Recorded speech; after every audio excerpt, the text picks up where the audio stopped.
nomor satu. Anda sibuk-sibuk apapun, keluarga nomor satu. Anak harus dibina, anak harus disekolahkan, anak harus diantar, dibawa pulang. Cek dia punya PR, cek. Anda akan ciptakan orang yang berkualitas ke depan. Pemimpin-pemimpin akan jaga gereja ini. Amin. Keluarga jadi nomor satu. Keluarga, bina keluarga. Karena itu institusi yang didirikan oleh Allah. Ya, kita bilang Tuhan, bilang, marilah ini dia sendiri ini tidak baik. Dia bilang, ada kau sendiri ya, dia lebih besar kau kasih perempuan yang enggak. Dia kasih mungkin barangkali cantik kan, saya tidak tahu. Itu Alkitab tidak bicara cantik atau tidak ini. Tapi dia kasih Hawa. Mereka dua tinggal, ya, tinggal di Taman Eden. Taman Eden artinya, ya taman di sinilah, ya.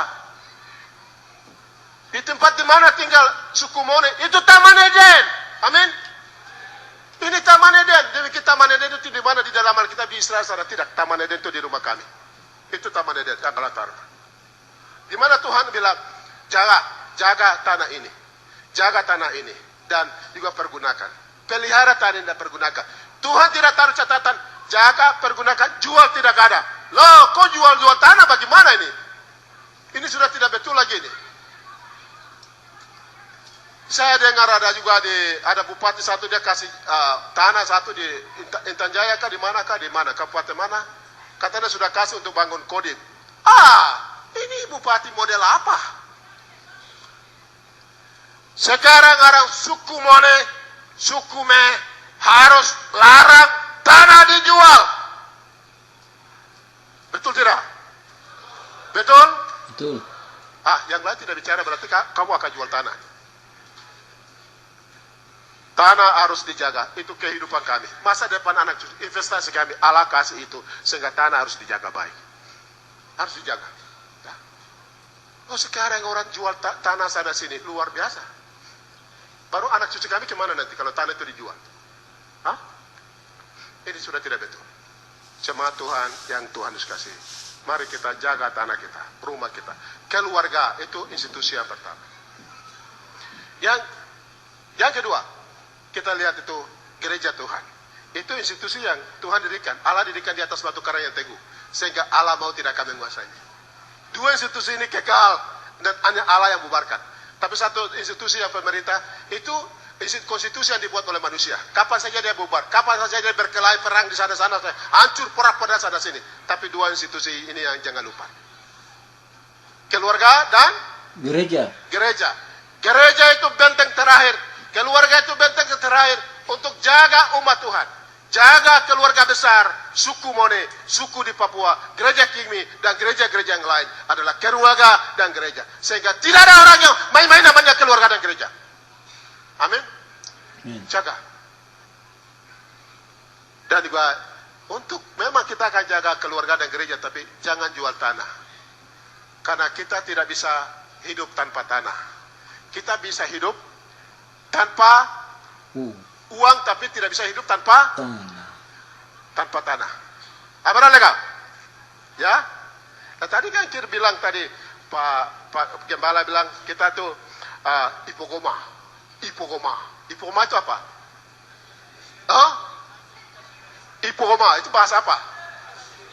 Ya, Ipogoma. Itu kalau bahasa saya itu Ninalik, Ipogoma. Ipogoma itu penting. Kau sudah hebat luar biasa baru minta sana, minta sini. Dari mana? Nenek moyang tidak pernah bikin proposal sana sini. Minta sana sini. Tidak ada. Betul tidak? Betul. Kau punya harga diri. Gereja Kingmi harga diri. Dr. Ben ini punya harga diri. Ya? Ini Bapak Yosias Tebain harga diri. Pak Pendeta, bapak-bapak semua punya harga diri. Kita orang tua tidak pernah minta-minta. Minta ke sana kemari bikin proposal, tunggu-tunggu di kantor orang lain. Ada di kebun di situ ada makanan. Ada kekayaan ada di sana. Ada istri cantik ada di sana. Ada suami cantik ada di sana. Semua ada di kebun. Ada di tangan kami di sini. Di tangan kami. Seringkali orang berdoa begini. Tuhan, kami ini tidak mampu, tidak sanggup. Kau berhenti.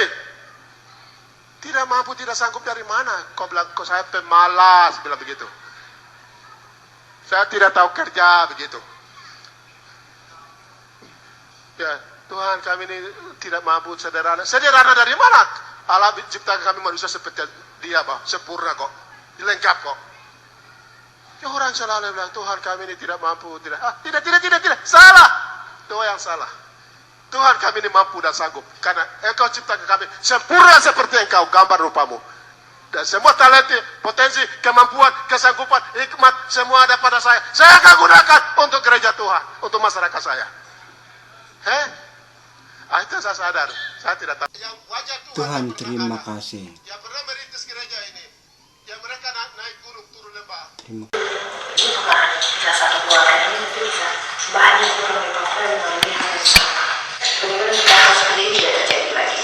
Dan juga pendamaian di Papua ke depannya menurut Bapak seperti apa?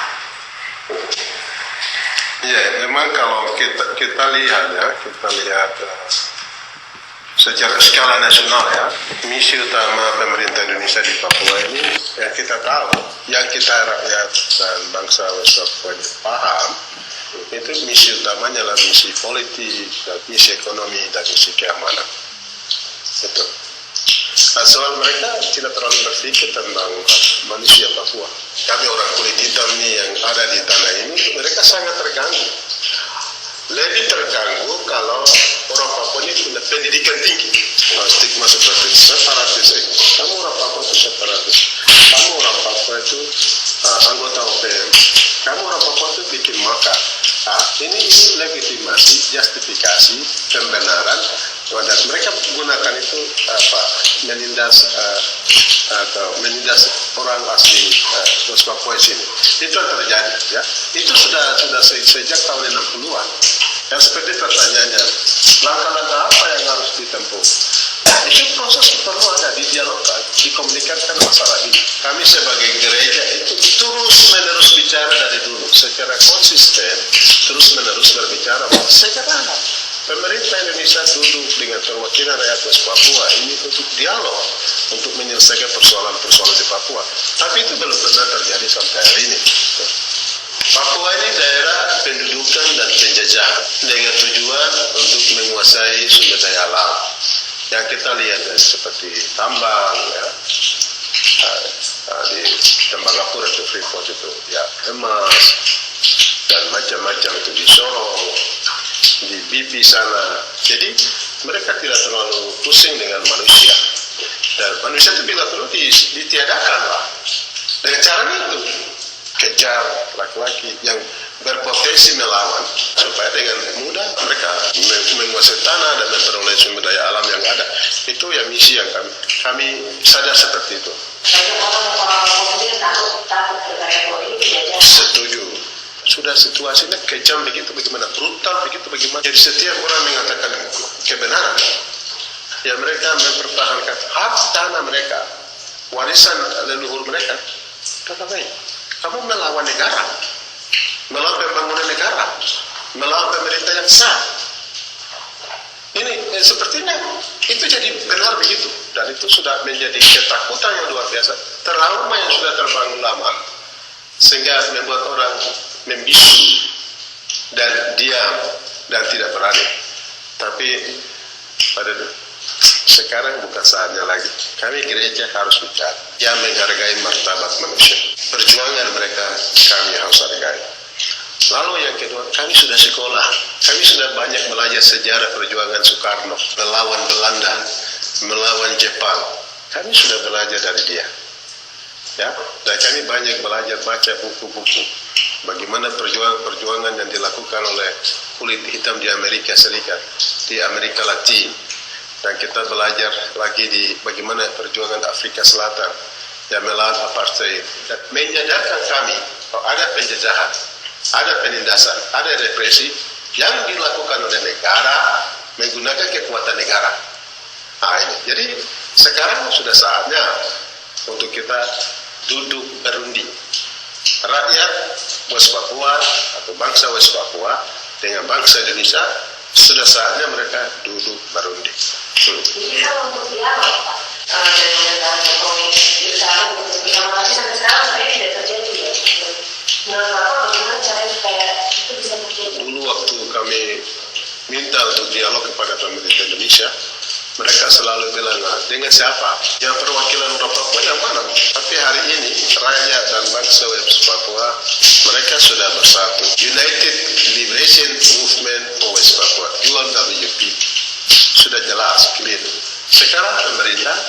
harus bicara dengan dia.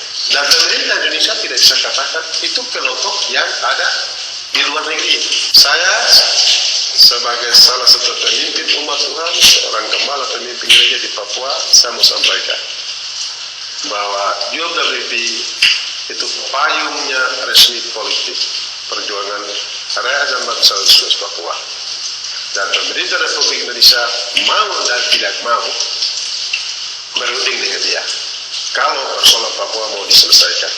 UWP itu United Liberation Movement Papua itu tidak hanya didukung LSM, tapi didukung oleh negara-negara terdaulat. Bahkan Vanuatu sudah memberikan tanah dan gedung sebagai perwakilan bangsa Papua. Itu katakan itu kedutaan yang pertama. Lalu kita lihat juga dukungan dari Solomon Islands. Kita lihat dari dukungan dari Tuvalu, dari Nauru, Marshall Islands ya. Jadi dia tidak bisa katakan itu negara-negara kecil. Tidak. Menurut kami bukan masalah negara kecil dan negara besar, tapi dia adalah negara-negara berdaulat. Yang pertama, seperti Indonesia juga negara berdaulat. Yang kedua adalah dia adalah negara anggota resmi PBB.